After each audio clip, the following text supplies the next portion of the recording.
Alright guys, so welcome to Greg's Maker Corner live stream.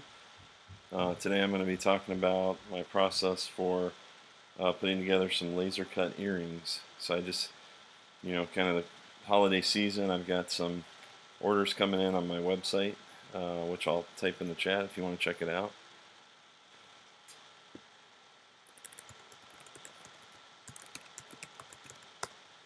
So it's kind of just a side business that I have, but basically I'm making a little extra holiday money doing this, and I had some requests actually outside of the website to make some earrings, as well as a couple other things.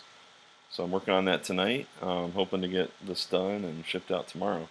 So this is a finished pair, what a finished pair will look like. I've got this style, which is like the dangle style. Hopefully you can see that. Put a little closer to the camera here. And then I've also got a post style, which is right here. So as you can see on the post style, basically this is walnut plywood. Sometimes I'll use hardwood as well, but the plywood holds together a lot better. And then these backs here are also wood, and this is made out of Baltic birch. And then this is made out of a maple plywood, so very similar.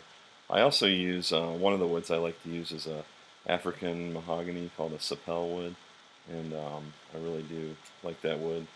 But it just all kind of depends on the design as far as what I want to use. Here's another set of post earrings that I have. So these right now are going for about 10 bucks on my website. And then they're real small, easy to ship, so kind of a fun item to do. All right, so what I'm going to be doing next is putting on what's called jump rings. So this isn't real difficult, but it takes a little finesse.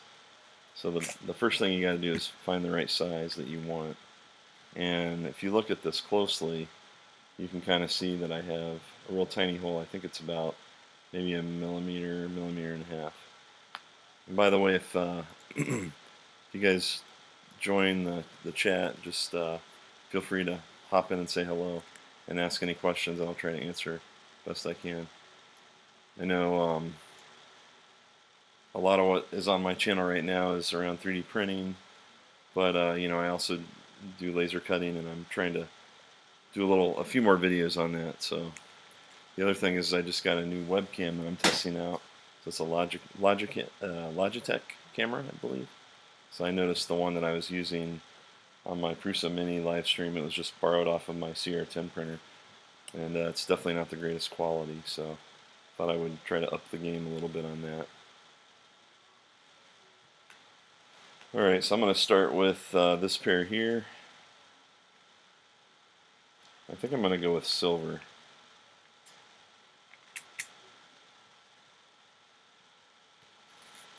So you just got to go in and make sure you get the right size. There are a few different sizes to pick from. I generally don't want to get too large of one. Actually, I think I might want this size here. Just kind of have to eyeball it. So these are really tiny parts. I don't even know if you can see it on the camera. It's probably a little too hard to see, but I'll hold them up a little closer. So it's a very tiny piece of metal. So you got to make sure that that can fit in there. That actually might, yeah, that one's going to be a little too small. It's been a little while since I've made these, as you can probably tell, so it's probably going to come back to me here shortly. I probably should have marked it.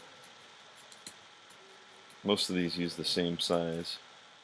I could probably make it easier on myself. Yeah. Let's look at this pair that I've already done.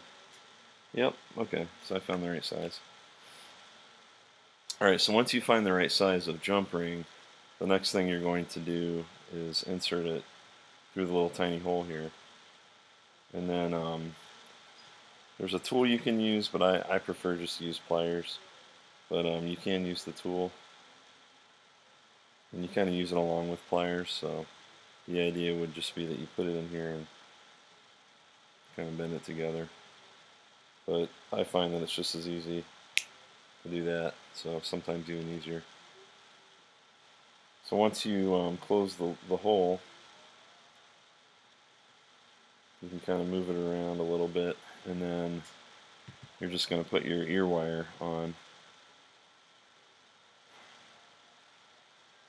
So I'm going to choose, open these up.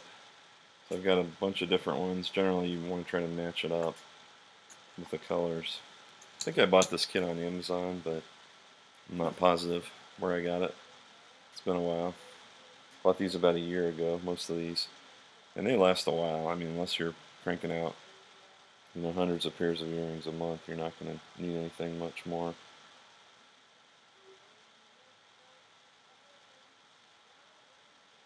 Yeah. I'm just kind of fixing this a little bit because it's not quite how I want it.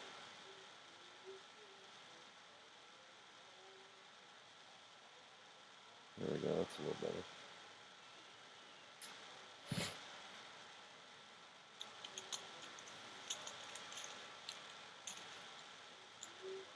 Alright.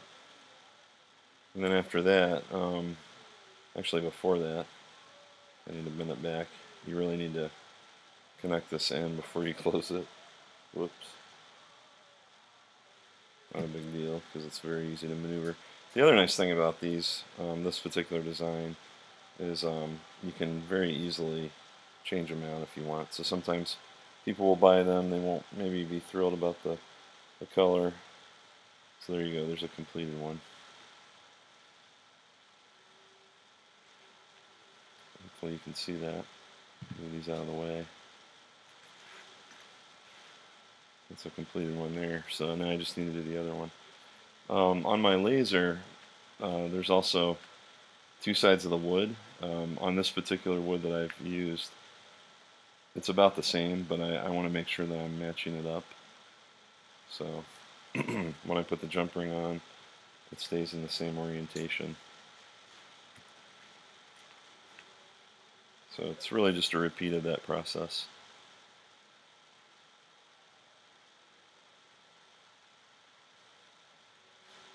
I'm going to move this camera up just a little bit so you can see my hands. There we go.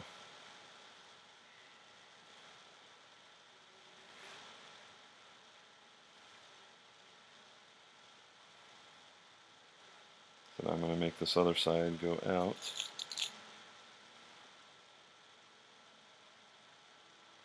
To the opposite direction. And I'm just going to close it right up. And that's all there is to it. It's a very simple process. These actually rotate pretty well. So. Okay, and then next, I don't think I have any backs. I probably have to cut a few more. But basically, I cut these on the laser as well. So these are just Baltic birch with a simple engraving on them. Nothing too exciting.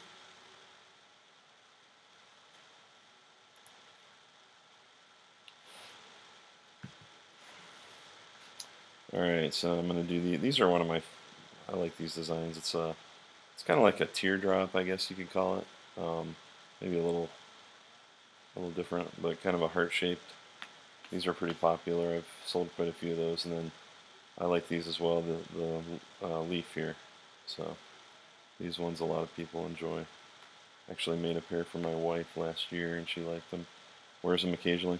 The other nice thing about these wooden earrings are they're very light. So they weigh next to nothing.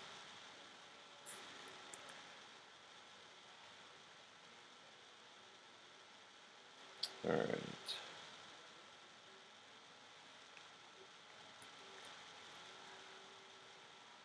I just got a few more to do here.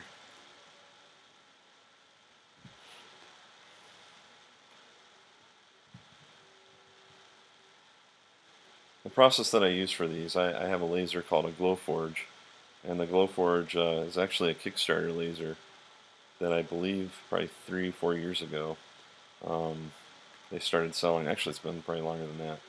But the Glowforge, there's a couple different options. I ended up getting kind of the middle of the road option, which is I want to say it's like a 45 watt CO2 laser, and it's a really nice laser. I got it because I wanted to start up a side business doing laser cutting, and my initial goal is to pay for the laser. So I started this about a year ago, and it's done pretty well. It hasn't quite paid off the laser yet, but I've definitely had a few good sales. I think part of my challenge is just finding the time to do it, along with everything going on with work. And of course, I have a lot of hobbies as well with 3D printing, so I have to kind of balance everything. But I enjoy it. It's a nice kind of side hustle and a lot of fun to a lot of a good creative outlet, I guess you could say. So, all right. So once again, just checking this one. I'm gonna put the ear wire in the opposite direction. And you can either go to like your local Hobby Lobby or Michaels. They sell this stuff, but I find it a lot cheaper on Amazon and a lot bigger selection. Sometimes you want to get like the surgical steel stuff as well for people with sensitive ears. Those are kind of expensive, those kind of posts, but I do offer that option. A lot of people ask for it. You can also find this stuff on Etsy. There are a lot of people that are out selling on Etsy, and I just found Etsy to be, I don't know, kind of a crazy place. And there wasn't a whole lot of options with advertising, and I don't know. I think I just kind of got lost in the mix. So I did that for about 3, 4 months. I don't think I had a single sale. Well, I had a sale, but it was like people that I knew, that just kind of went through there. So, um, which I guess is fine, but it was just really hard to find my store on Etsy. Unless you knew the exact name, you couldn't find it. And if you search for laser cut or laser engraved goods, there were just so many other competitors out there. So I decided to start my own website and set up a WordPress website with a couple of e-commerce plugins, which is the link there in the chat, and that's been working out pretty well. A lot of my business, the other thing I do is I do a lot of engraving and projects for businesses. It's actually my preferred method. That way you're dealing more with a business and doing bulk. So that works out a little better for my schedule where I can kind of do everything and work on it at once and then ship it out. Whereas with the traditional e-commerce model with consumers, you're going to be kind of whenever you can get to it kind of thing. And it's probably more constant, right? So I think I prefer the B2B market. All right, any questions in the chat? You see there's a couple people watching, so thanks for joining. Feel free to say hello if you're not embarrassed. Ask away, any questions?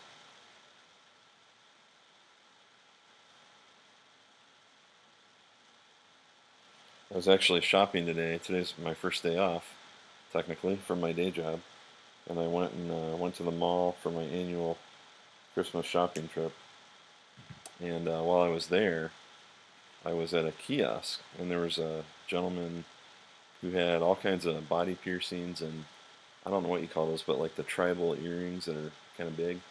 And I just liked his kiosk and got to talking to him, and he was telling me how hard it is to find those large style earrings. And then I told him about my business, and that I'd be happy to make him some. So I might actually be talking to him in the future about making some of those. And that's something that I definitely was never envisioning.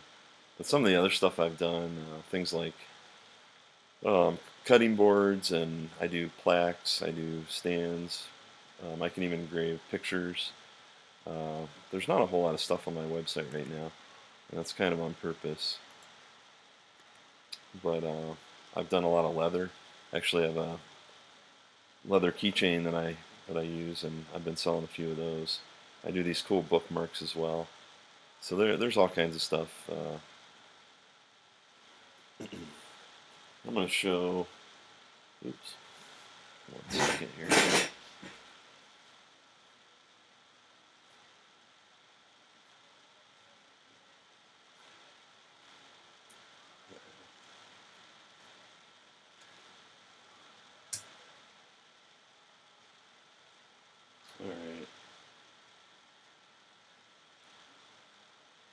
about that. I had to stand up for a minute and check on my post earrings that I was gluing up. So, all right, I've got a few more that I'm going to grab off the laser.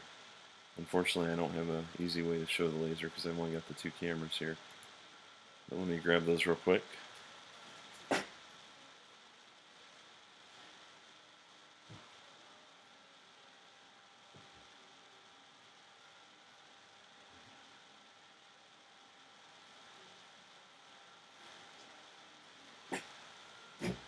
Alright, so I just pulled them off the laser and kind of show you the rest of the process here.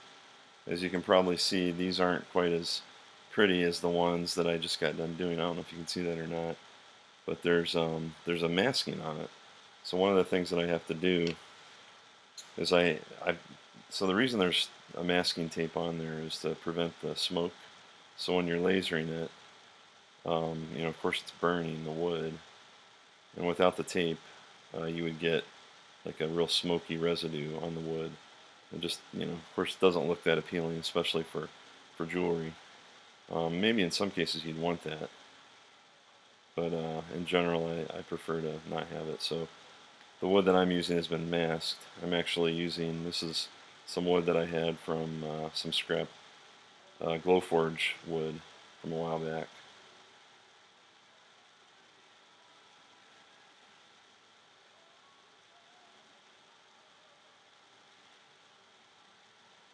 So I'm just removing the masking tape right now.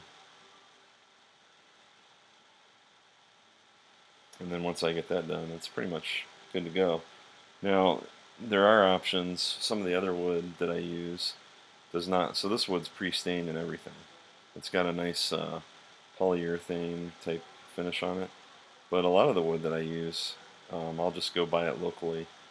And I have to put my own clear coat finish on it. And I have to do my own masking as well. So it's a little more work, but it's a lot more savings. 1 second. Oh, hey, there's Osloy.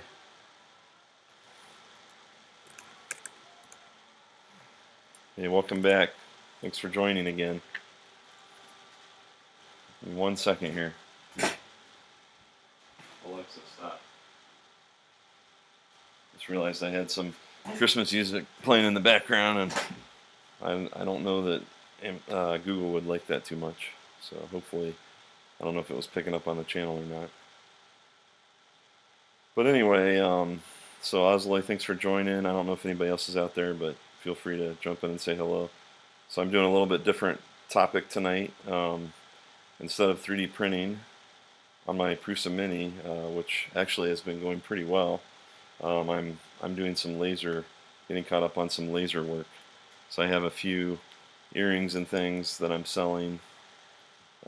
Somebody had ordered about 10 pairs for me today, and I need to mail them out tomorrow. So I wanted to get working on those. So here I am, just walking through the process. So if you guys have any questions while you're watching, feel free to jump in. But all these were cut on a Glowforge laser.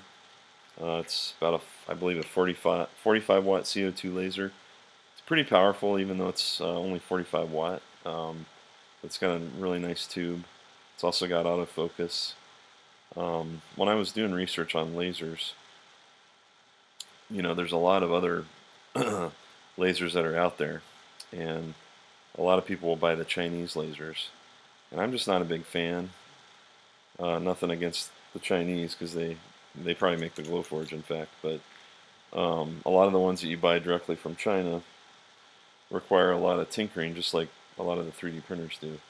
And what I didn't want to do, since this is kind of more of a business than a hobby, I didn't want to have to be constantly working on machines and tinkering with them to get them to work. So the Glowforge was a little bit more to buy. I think it was around, I want to say like 4,000 just to buy it. So it's not exactly cheap, but as a business, I can write off that expense, and I can make revenue to offset that. So I haven't quite made enough, as I was talking about earlier.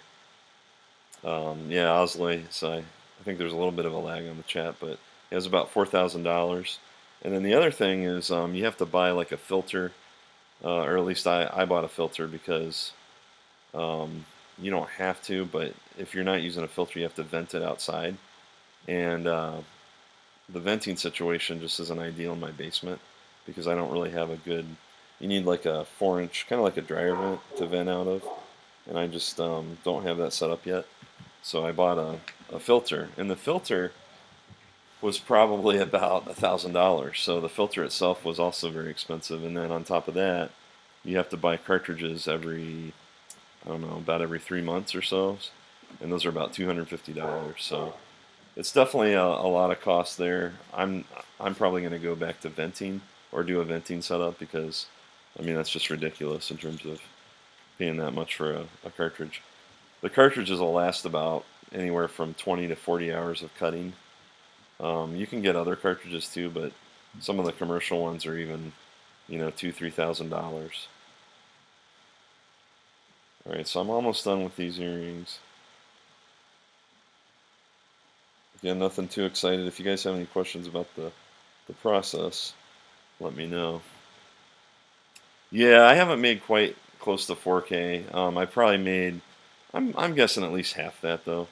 I've only had it for a year, and I think I was planning on selling a lot more than I have sold, but I've just been really busy with my day job and a lot of my hobbies. So admittedly, I haven't probably worked as hard as I would have liked to.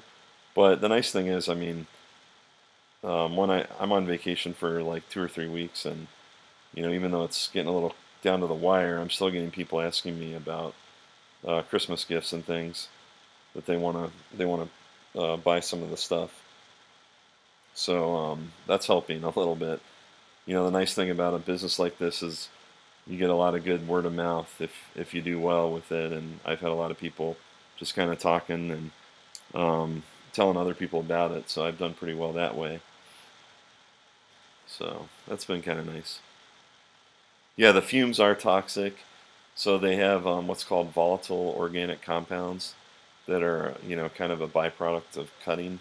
So even regular wood, just pine or maple, whatever you're cutting. I cut a lot of plywood actually, and those VOCs are pretty nasty. So you definitely can't just vent it. And I know, especially on those Chinese lasers, you'll see a lot of like diode lasers for sale, or even, with diode lasers you can buy one and put it on your 3D printer, but you're going to have the same problem.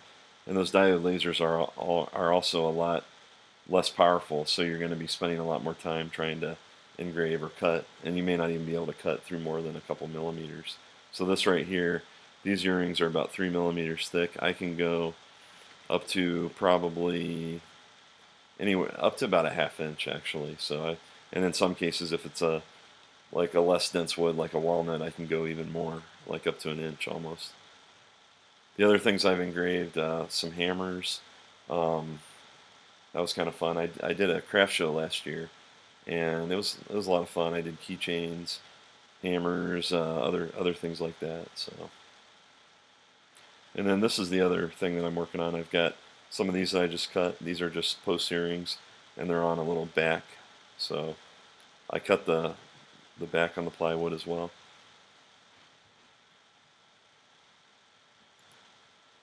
And yeah, I'm basically at the point now where I've got all the earrings just about done. So I'm going to show a couple of the other ones that I'm working on here. Yeah, these are still, the glue's still drying a little bit. So, yeah, in fact, that one's really.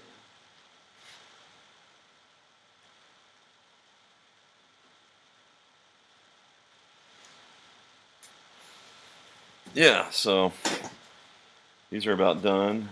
These are pretty easy. There's no glue involved. It's just really doing the jump rings, which hopefully by now you guys have an idea of how that works. All right, well, I think I'm going to jump off. I wasn't going to do the stream for very long, but I just wanted to hop on and show a little bit of the process. So, Osloy and whoever else was out here, thanks for joining, and I'll probably do another live stream later this week. So, thank you.